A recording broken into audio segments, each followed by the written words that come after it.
Hello, right, yes, I'm back here again, well, in that far out of Ipswich. Now, first of all, I'd like a report. I'm going to do a report about the Orwell Bridge, okay? Right, now the thing is, the Orwell Bridge is the main way, Ipswich, County Town, Suffolk. Now Suffolk has 3 animals named after it, like, and here, by the Orwell Bridge, are some red poll cattle. Just thought I'd mention that. Yeah, apparently, to stop people jumping off the Orwell Bridge, they're actually going to put a fence along the top. I have heard that, but, well, we're talking about transport, so it'll probably be about 20 years' time. Right, now we'll do a report on the arts. There's certain times where you know all the best art is made in Suffolk. Do I need to say anything else? Right, now, okay, Maritime Festival. I am at the Maritime Festival on the docks. Now I'm at the top of the steps of the old Customs House. You can see the Orwell Bridge from up here. Right, Lost Suffolk Villages. I am at the doorway of St Mary's Church, Stoke. This was originally Stoke St Mary. Stoke is an Anglo-Saxon word for secondary settlement. So Stoke was like a secondary settlement to Ipswich, the other side of the river. Over there is Austin Street, and if you went to the bottom of Austin Street, there was a church called St Augustine's Church, and that's named why Austin Street's called Austin Street. It's named after St Augustine's Church, which was down the bottom of Austin Street. Apart from that, I couldn't tell you much about it. Hello, right, I am now in the vicinity of Little Bryset, which is why Great Bryset's called Great Bryset. Well, it's on its own. There was a Little Bryset, and I'm somewhere around here is Little Bryset. It's part of Ofton, apparently. I can't tell you anything else about it apart from the fact it doesn't exist anymore, but I'm here anyway. I am now in the vicinity of the lost village of Gusford, which the school's named after. Obviously it's nearer the brook, but it's just over there. Anyway, this is Kilmeadow.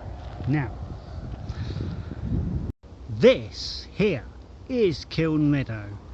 It is home to some toads that are very important, more important than housing people. So the Ipswich Labour stopped the last administration from building houses on here to save toads, because, well, toads are entitled to a home, and a toad's home is obviously more important than people having a home. So it's still here. And the thing is, years ago when the water table was higher, over that way used to be springs come up, fresh springs, which is what was attracting the toads and stuff. But because the water table is lower now, it's not particularly the most picturesque meadow you're ever going to see, is it? But then that's Ipswich Labour. Toads are entitled to a home, but people aren't. Hello. Right, yeah, this is yeah, Forrington again. Yeah, got no information on whether it's a lost village or not, or whether the hall is named after a family called Forrington. There's 2 other Forringtons in Suffolk, one near Nayland and one near Dunwich, but there you go. Anyway, they had a mast over here, right, and people got upset about what I said last time I was videoing up here. I mean, as somebody, even when I said, look, you can see it 18 miles away, even in Constable country, and somebody actually said to me, well, so what? Why don't you just cover the whole of Constable country with wind turbines? So he wants to cover this with wind turbines. He wants to cover Dedham Vale in wind turbines as well. Doesn't understand how much revenue comes in through tourism because of it being in Constable country. But there you go. Anyway, as you can see, that's Ipswich over there, and if there was a turbine over here, all that lot would be affected by flicker, right? And the other turbine was going to be over that one. Well, over my dead body, it will be built over there, over by Paddington Hall, right? But, well, you can see it's higher there. All that lot will be affected by flicker.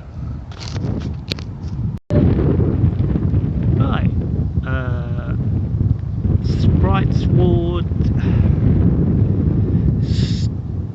bit of Gipping Ward, Stoke Park Ward, and a bit of Bridge Ward. Right, there you have the area which is likely to be affected by flicker. Right, now in the vicinity of Paddington where the turbine's going to be. Oh look, as you can still see it. You can see the wine rack and the mill over there. Anyway, this is like that round Jimmy's farm. And you could hear the noise coming from here all over southwest Ipswich a week or two back. And so you would hear the noise all over southwest Ipswich from the turbine. Well, I reckon you would anyway, especially as it gets old. And also, well, our greatest asset will be wrecked. I do believe that's a bit of Gaines reward over there.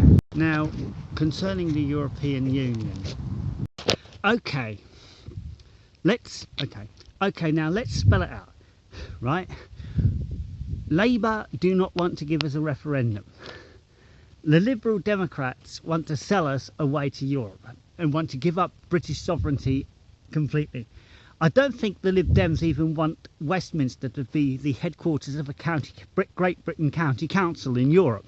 I think they just don't want us to have any say in the matter whatsoever.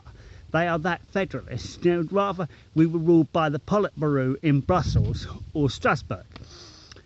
Labour, well, they are just the same. They want to encourage more of the European Union of Soviet Socialist Republics. The only people that are offering a referendum with any chance of winning an election are the Conservative Party. And if anyone wants to seriously vote UKIP, then they're mad. What did I know?